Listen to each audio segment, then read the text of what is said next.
obviously you're not going to die right away from eating this stuff, but it kills you slowly over years and years, decades. And so the best example I could think of was like, let's say you ate really unhealthy fast food every meal of the day, and then you went home and ate 200 blueberries. Well, the blueberries aren't going to make up for the unhealthy fast foods. No, as much as if antioxidants don't work that way. Yeah.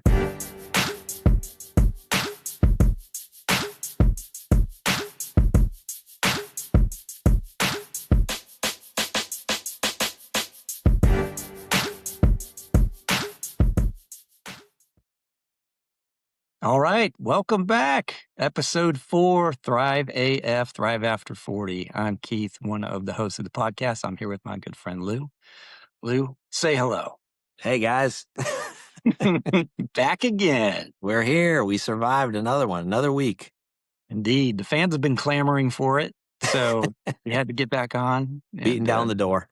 Indeed. Great to be here with you. Today's topic is going to be the third lever from your book, which is called Thrive. And why don't you give the full title of the book? Oh, so it's, specifically Thrive, a Physical Therapist's Guide to Longevity. So there you go. I should know that by now. Yeah. Maybe you should read the book. I'll send you a copy. Got a copy. I want to get an autograph next time I see you there. But today's episode is going to be about nutrition. So big topic. But before we get into that, I have a surprise for you, actually. Oh, and sweet. I did not prep you with this. So awesome. We hit a little milestone. We actually have some comments on our YouTube videos. Whoa. So I'm going to read them. Can I warn you real quick? I have a very thin skin. Well, it's only 2. So we're going to do a live reading of the comments, and hopefully you haven't seen this before. So the first one is from a viewer or a listener named Regina Timberman. And Regina says, "Congratulations on your new podcast. It is awesome." Nice. So thumbs up. All right. And these are specifically on the episode about mindset. So that's the first one. The second comment that we got: "Great podcast. Good info and stories. Very entertaining." Nice. Then it goes on to say, "As far as the singing, I'm glad Kenny Rogers passed away peacefully a few years ago, because that version of The Gambler would have killed him." And that comment is from my actual brother. That's great. Brad. Thank you, Brad. Yes. Thank you for bringing me. Leave it up to the older brother to keep me grounded, because I honestly was going to go to some auditions, but no. I thought that was fun. So not in danger of losing me to a Kenny Rogers cover band or anything like that. But no, not yet. But we are going to try and get that karaoke session in next time we all get together. Yeah. Hey, and I will tell you that Brad's got nothing to really holler about when it comes to singing, because I take road trips with him and I have to listen to him sing Bruce Springsteen songs and other stuff. So he's got not much to speak about when it comes to that. So don't pay too much attention to the criticism. Next time I see him at our old college, I'll get him to sing. Yeah, get him to do some karaoke. There you go. For sure. All right. So that was that. Next, now we're going to go on to the actual meat of the episode today. So nutrition, a huge topic. Really, I mean, books and movies and documentaries and podcasts, and obviously just something that touches so many different aspects of life, and across all different ages and everything. So I guess we're going to do our best to kind of talk about some of the highlights from the book, some of our own feelings about different aspects of nutrition, why it's important, why it's difficult, or maybe simple yet not easy. But why don't you start off and just kind of talk a little bit at first about how you approached it for the book and who some of the Yeah. influences were that you took from. Well, so, I guess so that's a good segue to the disclaimer, and that is that, this is meant for educational and informational purposes only, and hopefully entertainment purposes. Just keep that in mind. I'm not a nutritionist, I'm not a doctor, so I approached it carefully, I don't wanna sit there and prescribe a certain type of meal plan or a certain type of nutrition for somebody. Yeah. And so I tried to keep it as broad as possible, but also stick with the science. But that'll probably be a topic we talk about how the science is very tricky with nutrition. Yeah. And that's how I approach it is okay, they whatever meal plan or nutrition plan that you ascribe to, whether it's vegan or vegetarian or keto or, paleo, people can get very militant about it and they can really dig their heels in and get very dogmatic and to the point where they sort of might even ignore new research that comes out that might contradict what they think. Yeah. Yeah. Um, there are certain things that everybody does agree upon, no matter which one of those so I tried to stick to that, stick to Yeah. the what that kind of thing. I mean, that's really good and a good point that, there's so much advice and so many studies and so much research and science, but it also feels like sometimes it just goes back and forth, on a Yeah. particular thing. Like, is coffee good for you? It's great. Oh no, it's bad. Oh no, it's great. But, or are eggs good for you? Is this good for you? And it's like, to me, it has been really difficult to zero in on like some of those core concepts of, nutrition, I guess, balanced nutrition, and not get caught up in whatever the latest Yeah. fad or science is along the way. So I I know know it's that's really hard and it's frustrating, because one minute you're doing this and then the next minute you do that. And it's hard to stick to all the rules because if you stuck to every single thing that you hear, what are you going to eat? So, right. but also everybody's different. Everybody responds differently. It's what do they call it? Biogenetic diversity. You and I are going to probably respond differently to different types of foods. And then we might even respond differently as we age, than we did when we were younger. So Oh, it's changing a variable thing that's, I know my wife and we tried vegan for a while and her blood numbers, her cholesterol and her triglycerides were cut in half when we did yeah. it. Mine did nothing. Mine were a little bit elevated at the time, and they didn't go down at all. I think actually they went up a tiny bit. So that's a perfect example. One of the things we sort of got into this already, but that conflicting advice on nutrition and the fact that underlying that, and one of the factors I think what makes it so challenging is this nutrition and food production is big business. So do you want to Yeah. talk about that a little bit and kind of maybe the complexities that it introduces to something that is just really at the end of the day about what we put in our bodies? So that's kind of a multi-part question, but the just from a big business standpoint, to be fair, we have gotten a lot better at feeding a lot of people relatively inexpensively. Right. So we've gotten better at that, really good at that, I guess you could say, you could argue. But it's at the expense of quality, so we can feed people inexpensively and also with the ease of preparation. So it's easier to prepare these kind of foods, Yeah. but the quality is not really where you want it to be. Yeah. So it's a business, Right. you know. Huge business. And that's the Yeah, I guess, the point I was making earlier about the fact that it's such a multifaceted topic where it's got economics wrapped into it, it's got business, it's got public policy, it's got yeah, advocacy, and so many other things that make the food landscape really challenging for us to navigate in a lot of ways because it's not just as simple as maybe the way it used to be where you're eating a lot of stuff that was more locally produced, or it's opened up a lot of options for us to get things from different places because we have a really good logistic system that moves food around.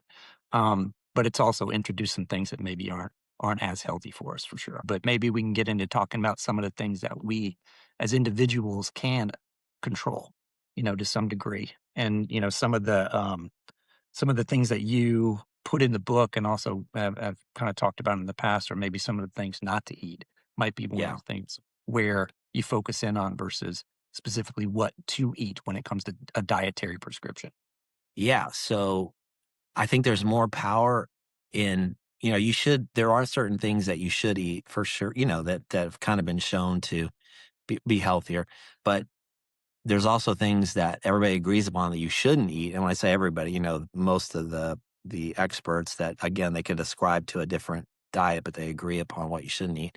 And you get more bang for your buck by avoiding the poisons, so to speak. Yeah. And when I say poison, obviously you're not going to die right away from eating this stuff, but it kills you slowly over years and years, decades.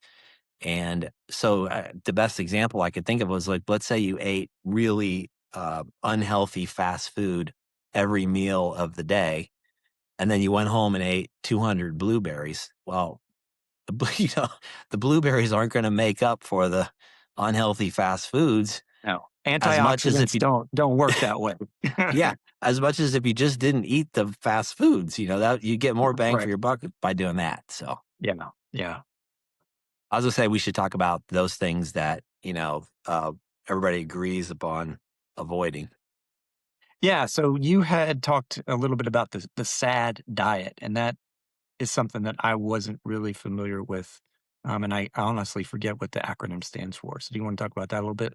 Yeah, so it stands for the standard American diet, Okay. and it's basically you could call it the Western diet. And what's interesting is that even though nutrition is very hard to study, you can track the spread of chronic diseases right along with the spread of the Western diet. So you can take communities that were, that maybe are way up north, like the Eskimo communities, and they eat a lot of fat because they eat seals and stuff like that. And Right. then you can go down to like South America or Central America, whatever, and they eat maybe a lot of carbs. And then you can even there's another kind of maybe tribal tribe that eats like mostly meat, and none of these populations have any kind of chronic diseases like we do.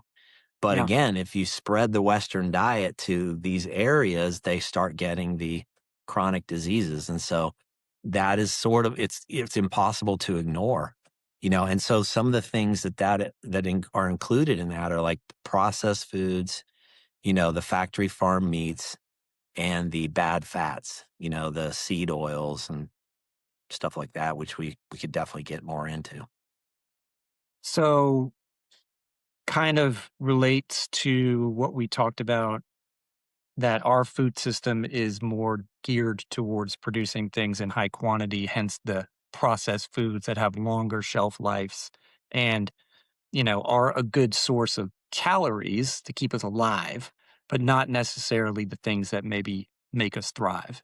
And there's been an over indexing in those kinds of foods becoming a core part of our diet versus something that should be more like the very, very small portion of what we typically eat it on this standard American diet.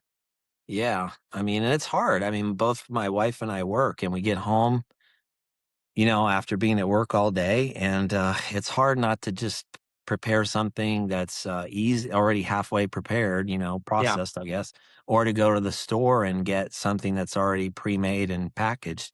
And this is interesting because I knew we were going to talk about this topic, so I was more aware of it.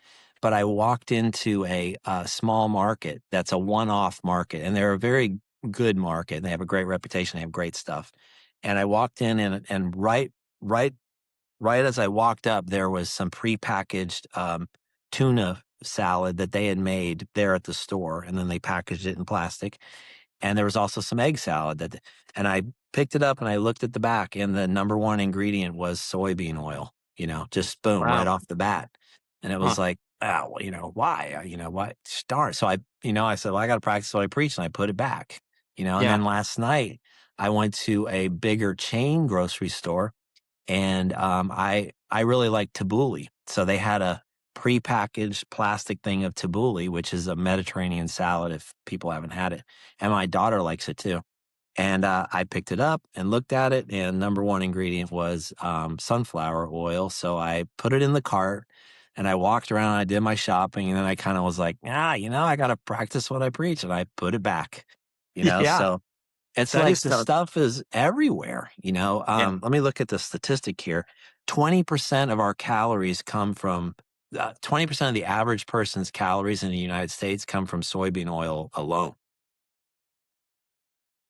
20% of the calories, wow, come from soybean oil alone. Yeah, Wow, for the average American. Yeah. that's wild. So it is truly kind of in everything. Yeah. And so the question is, why are those oils bad? Right, And a lot of this processed stuff, somebody said, I think it was Brian Johnson, and that's Brian Johnson he's the CEO of Heroic. And I want to give credit to Mark Hyman, Michael Pollan, and Tyler Graham and Drew Ramsey because I studied a lot of what those guys wrote, and they deserve the credit for a lot of this stuff. But like our food has changed more in the last 100 years than it did 100,000 years prior to that. right. And our bodies just haven't they aren't evolved to handle that stuff. Yep, It's with the industrial revolution. And yep, so seed oils, they have to heat it up super hot. They have to crush the heck out of it and they have to add chemicals to it and all this stuff. And it just, it's not like olive oil where we've been pressing that for thousands of years, yeah, and extra virgin olive oils. Okay. That's okay to eat. right. It's actually healthy, but the seed Yeah. oils are not. They have too many omega 6s in them versus omega 3s. And the proportion or the ratio should be about 1 to 1. And what the average person in the United States gets is 16 to 1 omega 6s over omega 3s. And omega 6s are inflammatory and omega 3s are anti inflammatory. So we're flooding ourselves with inflammatory omega 6s with all these seed oils.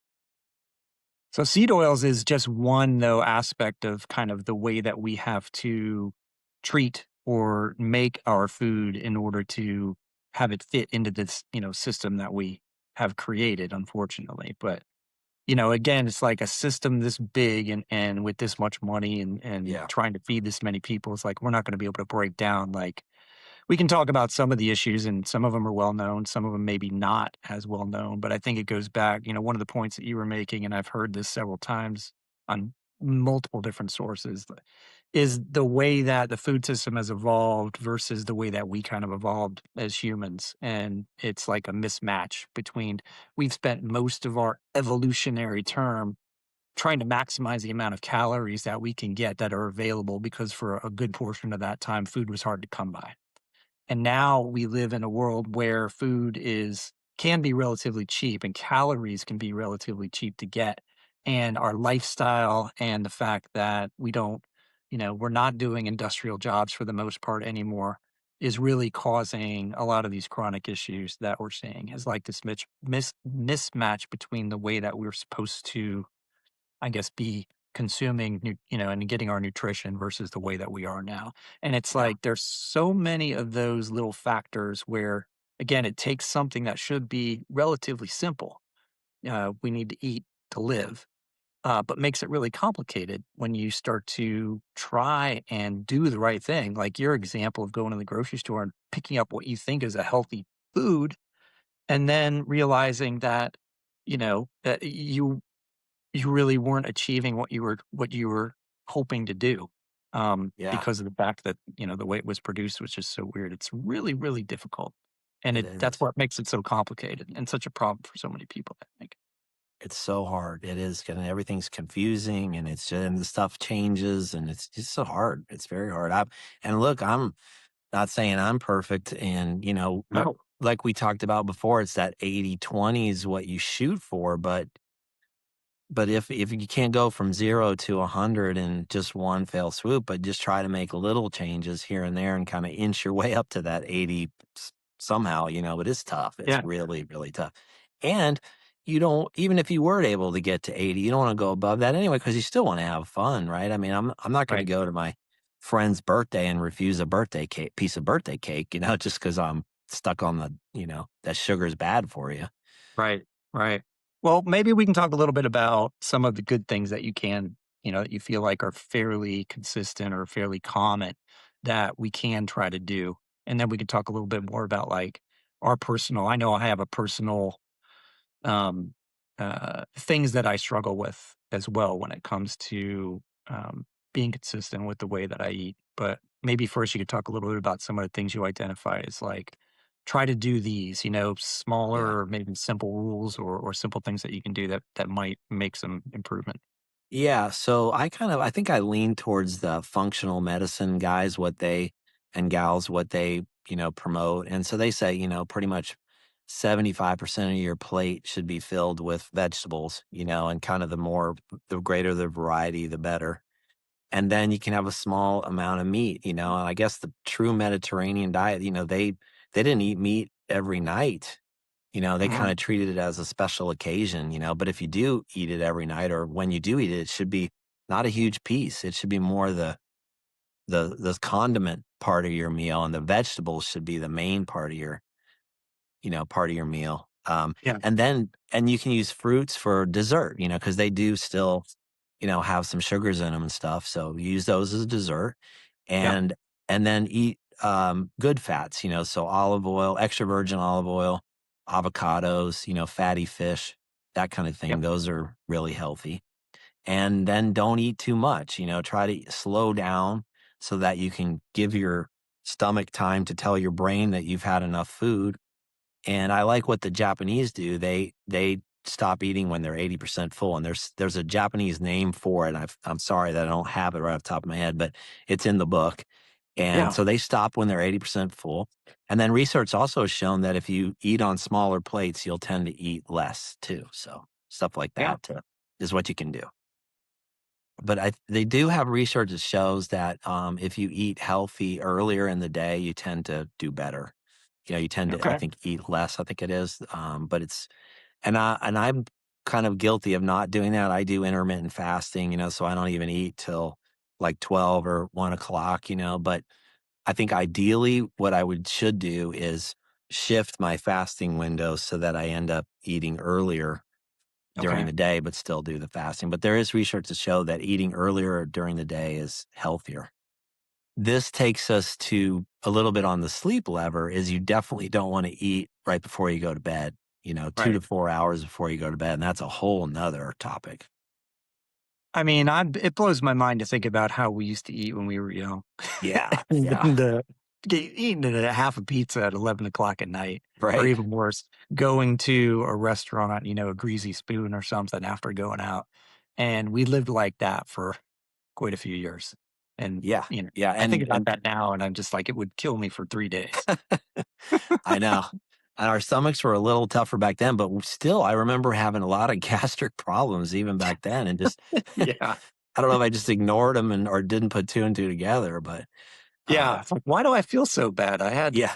half a pepperoni pizza at 11:30 Hey, I have a so and then speaking no of breakfast. hey, listen, speaking of college, I had a trivia question for you, a little surprise for you. Okay, hit me. So, remember the summer that we lived together? We shared an apartment together. Yeah. Remember that? It was one summer.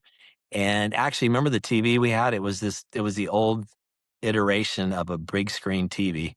Yes, did we just borrow it from the fraternity house, or how did Yeah. we get They well, okay, they needed a place to store it, and we were happy to do that. And, it in our living room was really small, and this TV took up, like, most of the living room. It was but we had fun with it.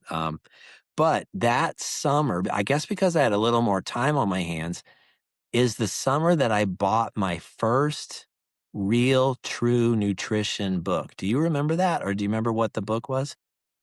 no, I don't, but I do remember another piece of trivia from that time What? that I'll hit you after you finish your Oh, story. alright. Now, maybe it was because we were rooming together and you had a positive influence on me. I said, "You know what? I gotta I buy a doubt it. nutrition book." I doubt it. I heavily doubt it, but go ahead. I had gotten most of my nutrition knowledge, if you will, from reading like Muscle and Fitness before that, and I can't speak whether that stuff was scientific or not, or if it was just bro knowledge. I really have no idea. But, but this book was actually a legit book written by a legitimate scientist. I don't have the book, but I printed the copy of the cover, and this Okay. is Eat to Eat to Win. Win. Yeah, Okay. this Yeah. was the I mean, book. the nutrition Bible, sports nutrition Bible. That looks familiar. I can't say that I remember you having it in your apartment, but I'll trust you. I'll take your word for it. I don't think you would have let me read it to you. No, we didn't have a book club or anything, as I recall, that summer. But I'm surprised I did any reading at that point, but it did. You know what it did for me though, and this is old stuff. I mean, it was written what is that, like 37, 38 years? I don't know, 40 years ago. And obviously the stuff's the knowledge has changed, and I think he's even come out with new additions to kind of modify based on the science and everything. yeah, But what it did was it really got me thinking that about how what you put in your body can affect you immediately, like how you feel, how your brain works. That was the first time, and because this was geared towards new sports. And so yeah, I was reading it thinking, okay, how can I perform better in sports? And it just got me thinking along those realms like, wow, what you put in your body really affects you right away, how you feel, how you perform. And yep. this book was responsible, and I got this off of the internet, but it said it was responsible in large part for the carbo loading, before like a Oh, long yeah. endurance event. So Oh, like, yeah. you know, so Yeah. That's interesting. Which I'm sure yeah, there's mixed science on now in terms of carbo loading for big events. But right. I've read some stuff about like ultra marathoners and things that they do. But that is interesting. My piece of trivia. Do you remember that one of your your pieces of advice, not advice, but telling us all that you thought that you could live on pizza and salad? You No, went I through a don't phase remember where that. you were trying to find the perfect pizza. You were trying to find the perfect pizza in Gainesville, and you were Oh very my, particular about it. And you wow. would get a pizza and a salad, and then you said, "I could live on pizza and salad," and you said it more than once. Yeah. Well, that is the now, so that just shows you that hopefully I've learned a little since then, but from a taste standpoint, Yep. absolutely. I love pizza and I still love salads. My friends make fun of me. Yep. They call me Salad Lou. I mean, they tease me all the time. I still love salads, boy, do I love pizza. Oh man, that is a weakness. Well, that to like brings up another point I wanted to touch on was I feel like we all you mentioned that we all have a different sort of biochemistry makeup essentially. And I Yeah. also feel like we all have probably our own food kind of weaknesses where with some people it's sugar, right? Or it's Yeah. sweets or it's sugary drinks or something. But then, like for me personally, I could walk by that stuff pretty much all day. Like if I were to go to an event where there was a buffet and it had pizza and hamburger and, something fried or whatever, like that's where I'm going. Yep. And there's and then there's a dessert table over here. I could probably skip that. I could walk by that dessert table all night, but that's not the same as it is for everybody else. So I think that also makes it a little more complicated where you got to figure out like, what are my weak points? Is it barbecue and, onion rings or, some unhealthy snack that I really like, or is it sugar or is it sweets? I mean, everybody's got their own thing. And that also, I think is why, at least to me, like super strict diets have never really worked for me because everybody's different. Yeah. Yeah. No, and even though I love pizza, my weakness is sweets. I mean, if I Yeah, eat something like chocolate or something like that, I literally can just feel the pleasure centers in my brain just going off, you know? And if I may not even crave some of that stuff, but if I eat one, then I've got to have four or five or, right. whatever. It's bad. Yeah, it's totally addictive. But what I do notice is if I break out of my routine of those, like let's say maybe I've gotten into a bad habit where every time I come home, I don't know, eat a sweet, some chocolate or something. Um, And that's not to say that, and there's gonna be people who say, "Oh, dark chocolate's okay," and I'm just saying, though, if I have to stay away 'cause, one piece of chocolate is not enough, and, Yeah. so I have to have 10. But, if I stay away from it for, like, a week, then I don't have then it seems like I've broken the chain of addiction, so to speak. Yeah. It's weird. Yeah. Yeah. Well, I've also found, at least for me, like I'm able to maintain strict dietary regimens for short periods of time, but I don't feel like it's a long term path to success. And that Yeah. may be another individual thing where I do know some people that have maintained, either because it's a health thing or maybe they've got dietary restrictions and they don't have a choice, but they're able to maintain it. But for me, like there's been points in my life where I've gone really hardcore on a couple of weird, diets um and that I've seen success.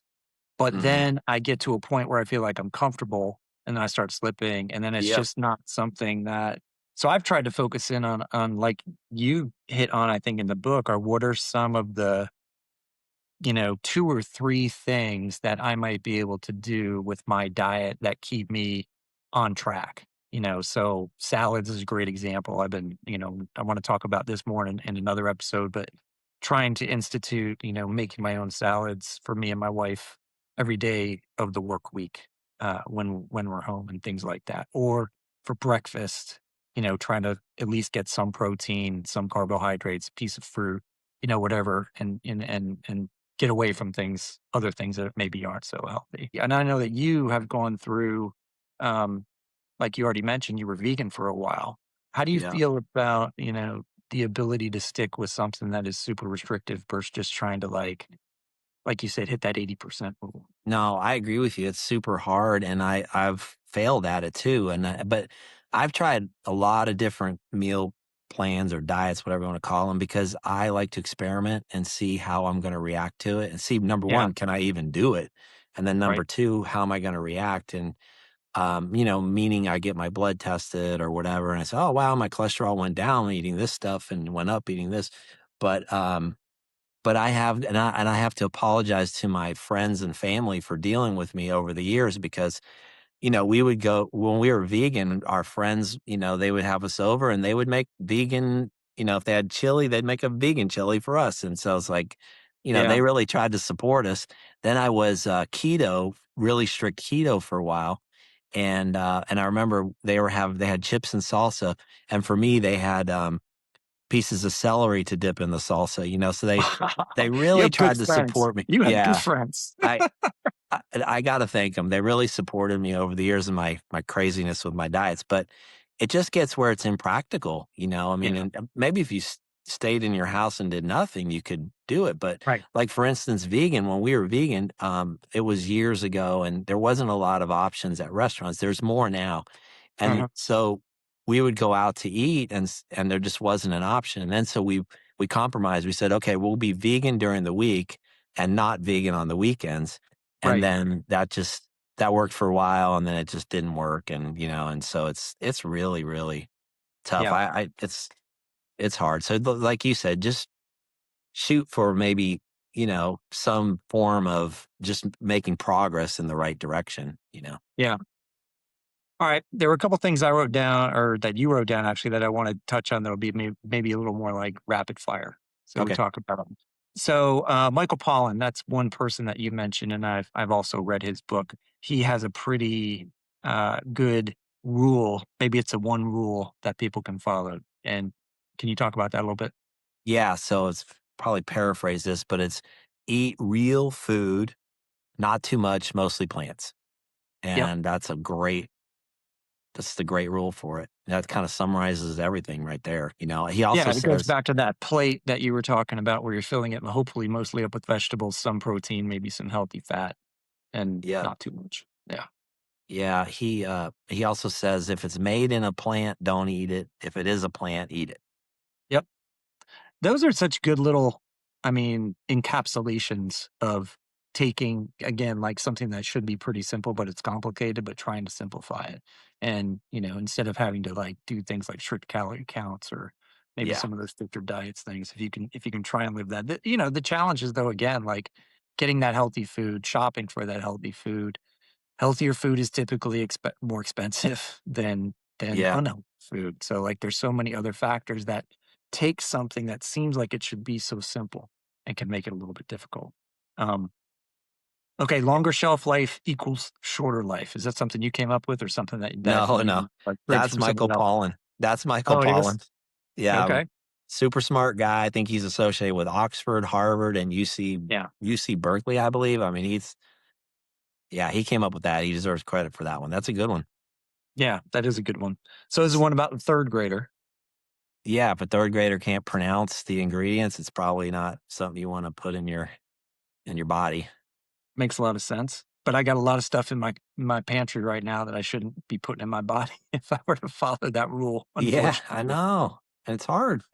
Yeah, it is. Especially like you said, if you don't live by, if you're not a hermit living by yourself, you've got kids, if you've got, family that is around, like everybody's got their own, personal things that they like and they want. And there are convenience factors as well. So unless you're like just literally a solo person or somebody that's partnered with somebody who's also willing to go, like, super strict, it can be a little bit difficult. Yeah, and you still you gotta live, Right.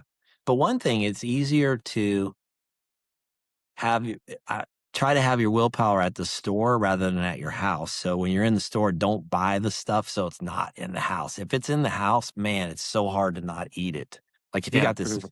big old pint, I guess that's not that big, but if you got a big old container of ice cream in Quart. your Call it a yeah, quart. quart in your freezer, I mean, oh man, it's so hard to not just walk over there and just, dig into it. But Yeah. if it's not in your house, then Yeah. Well, there was something I heard, and I'm not sure if it was Michael Pollan or somebody like that, but it was about shopping, and it said, "Try to concentrate most of your shopping on, like, the perimeter of the grocery store if you oh can, yeah. because that's where they keep the meat and the cheese and the vegetables and, even some of the frozen stuff that's probably a little more healthy, but that interior of of a typical grocery store is where everything is on the shelf, and it's Yeah. meant to have super long shelf lives, and it's another, like, little rule maybe that you can try and think about when you're doing that. Stay out of the aisles as much as you can, but Yeah. it's Yeah. hard. And don't go to the grocery store when you're starving. Oh my gosh, that's the worst. God forbid that you ever walk into a Costco hungry, Oh, because right.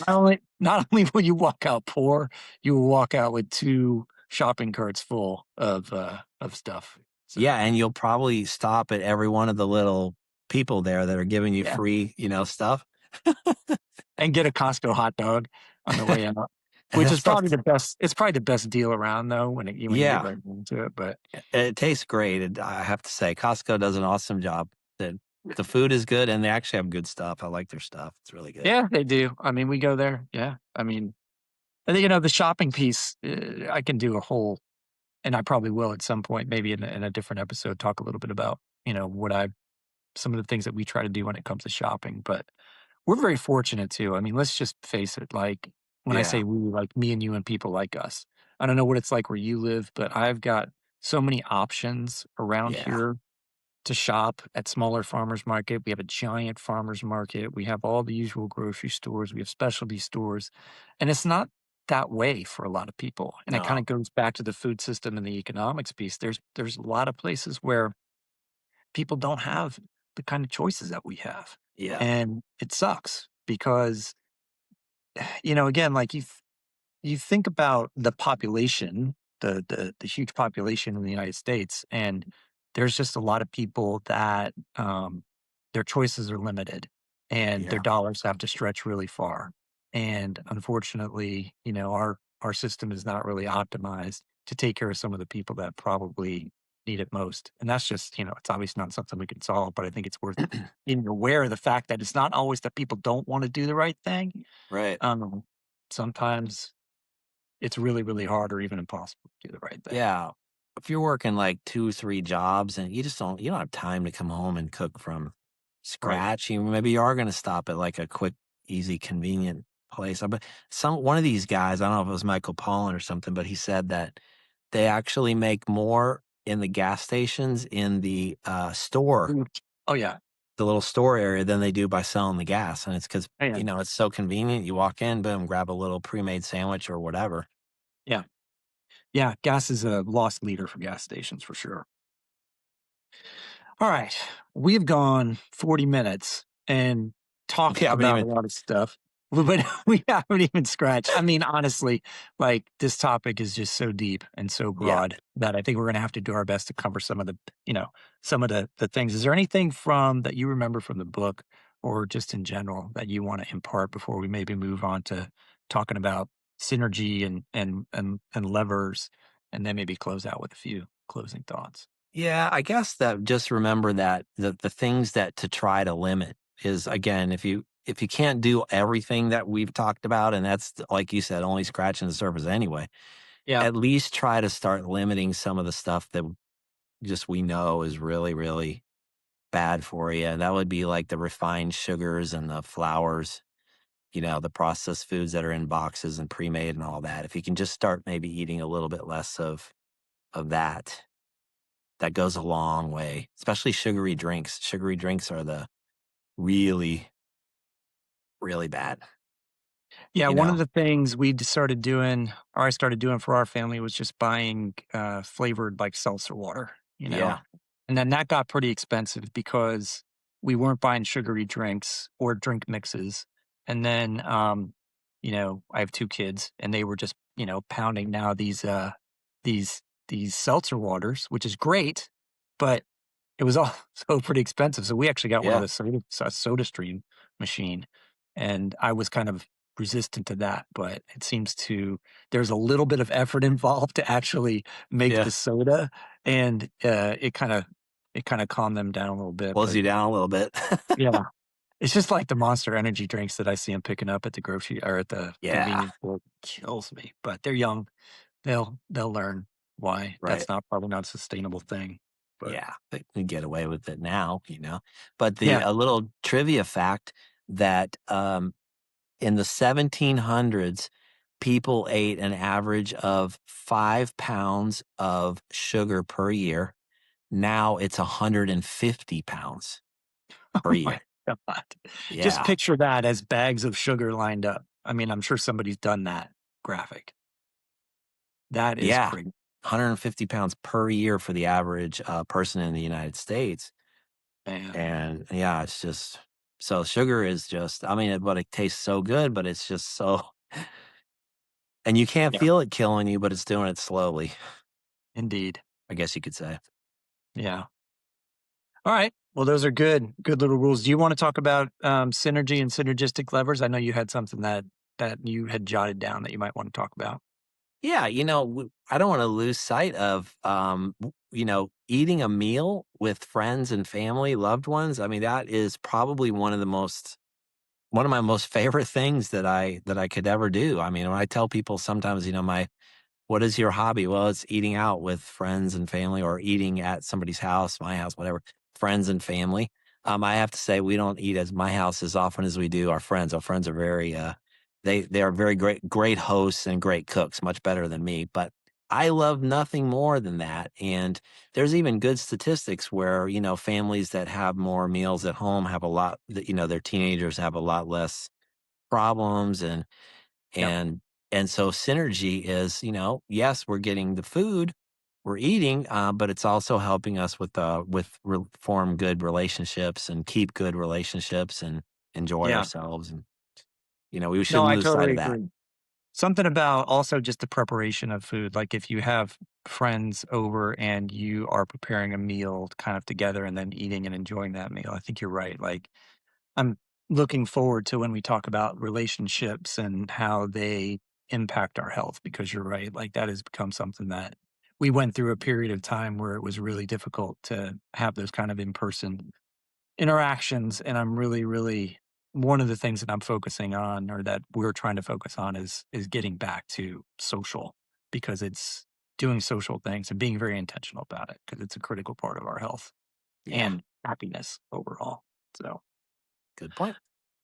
All right. So my little synergy thing I'm just going to touch on is nutrition and habits, which is something that we haven't talked about yet. So I'm actually going to save the deeper conversation for when we talk about that. But I was, for me, it's like if you can combine habits and routines with nutrition and find little things that you can do, creating a healthy food habit that is going to remove barriers or speed bumps to eating healthier, then I think the benefits from that are almost exponential.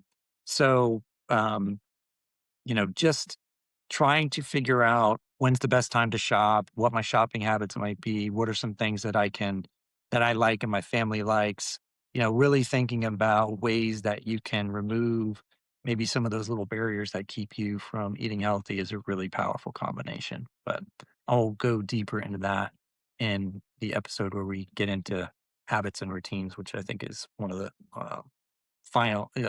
later levers of the book. So I'm looking forward to that conversation. Yeah, just what I know from what you've told me, you guys seem to do an awesome job of that, like preparing the stuff ahead Yeah. of time and stuff like that, which is I know I should do more of that. I think that's you're gonna have a lot to say about that. That's really good. I mean, again, I've been really fortunate that I've had the time to do some of the stuff that I have been able to do just because of my life situation. But, you know, um, we'll see. We'll talk a little bit more about it when we get in there. Yeah, So cool, man. perfect. I guess the other thing we should do since it did launch was just go ahead and promote the fact that we do have a Substack now. Yeah. I was going to What is save it for that? this. Yeah. Yeah. It's been an interesting, it's been an interesting thing to kind of spit up, but essentially it's a newsletter and a website that we have at thrive-af.com. And I'll put a link to that in show notes and um, maybe actually in the episode, I'll flash it up here. But that's where we are creating stories and we're going to be writing articles. And if you sign up for it, you can get weekly updates and also be notified every time that a new episode of the podcast launches. It's totally free. It's just another way to connect with what we're doing, and we're excited to try and keep it going at least weekly at this point. But we've actually gotten some interest not only from us but some other people that want to contribute to it. So that's what we're really hoping for. I think it's um I think it's a really cool way for people to get engaged and we can kind of grow the group or the community that are contributing to all the stuff that we're doing. So Sounds great.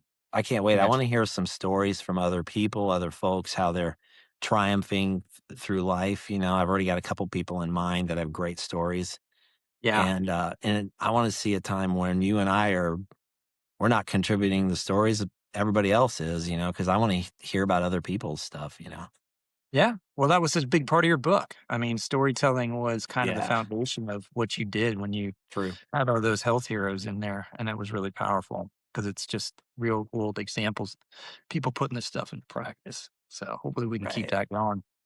Yeah, sounds Keep it good. going. All right, brother. It was good chatting with you. So Yeah, again, likewise. I didn't practice the sign off. Second time in a row, I forgot to look at it. What was Yeah, it? and I Something didn't like, even print it out. can you even get us started on it? I'm like, The only okay, until next time. be brave. That's what you said last time, I and that know. was I'm stuck. I'm wrong. stuck on I that one. thought it was keep Keep well, I know the last part was it was keep keep thrive, growing. keep growing, keep Keep thriving at it. thriving. Thrive AF. I don't know. Got it. Perfect. Uh, Flawless. Hopefully, people that watch this are very forgiving. Yeah, I'm sure they are. All right. All Till right, next week. that sounds good. Thanks, Lou. We'll All talk to you right. later. Thanks. Thanks, Keith.